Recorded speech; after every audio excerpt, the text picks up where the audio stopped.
Hello everyone. In this video I'm going to talk about lesson number 3 of your EVS book Kinds of Plants. Although you have already read about few plants in your previous class, but now you will read about some more examples of different kinds of plants.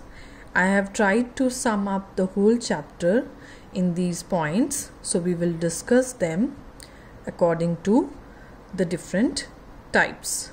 Firstly, on the basis of size and strength. Strength, how strong the stem and the trunk of the plant is there.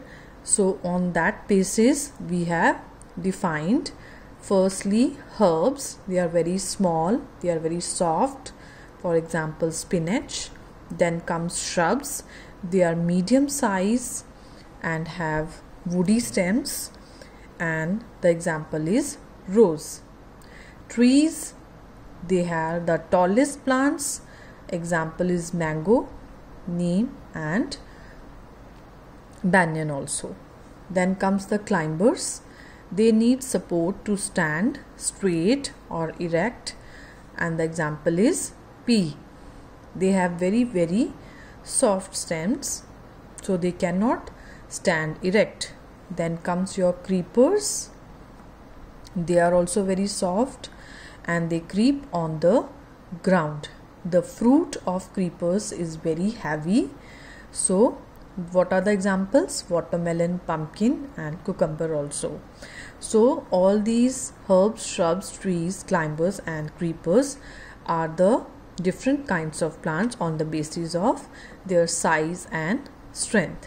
Then comes on the basis of lifespan, how much they live, what is the life. Then first one is annuals. They live for only one season, for example wheat. Then biennials. Biennials means two, that live for 2 seasons.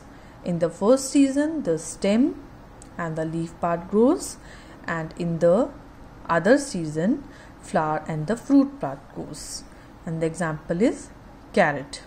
Then comes your perennials. They live for many years. Neem, banyan and mango are the example of perennials. So these were the on the basis of lifespan. Then comes your on the basis of bearing flowers, that which plant produces flowers and which does not. So first is flowering plants. They produce flowers like jasmine. Non-flowering, which do not bear or produce flowers, for example fern.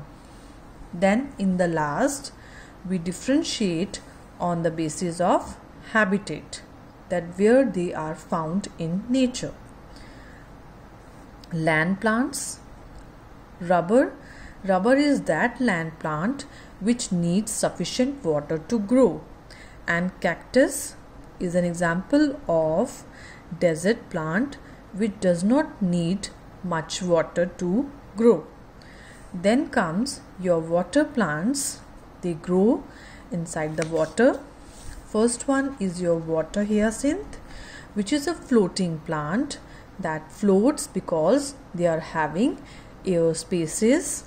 They have spongy bodies that helps them to float on water. Then hydrilla is the example of submerged water plant. Why they are called submerged? Because they are under the water. They grow under the water. So all these are the kinds of plants, and we have discussed on the basis of size and strength, on the basis of lifespan, on the basis of bearing flowers, and on the basis of habitat. I hope you find these explanation helpful. I have just tried to make it very simple so that it is easy for you to remember. I have tried to give one point for every kind so that you remember the keyword for each kind of a plant.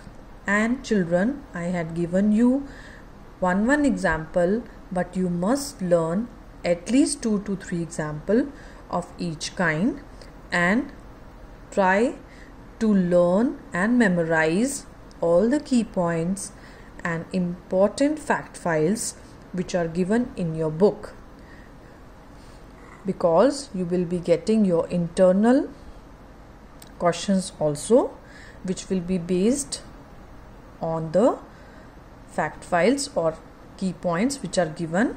So you have to read the chapter thoroughly. Thank you. I hope you liked my video.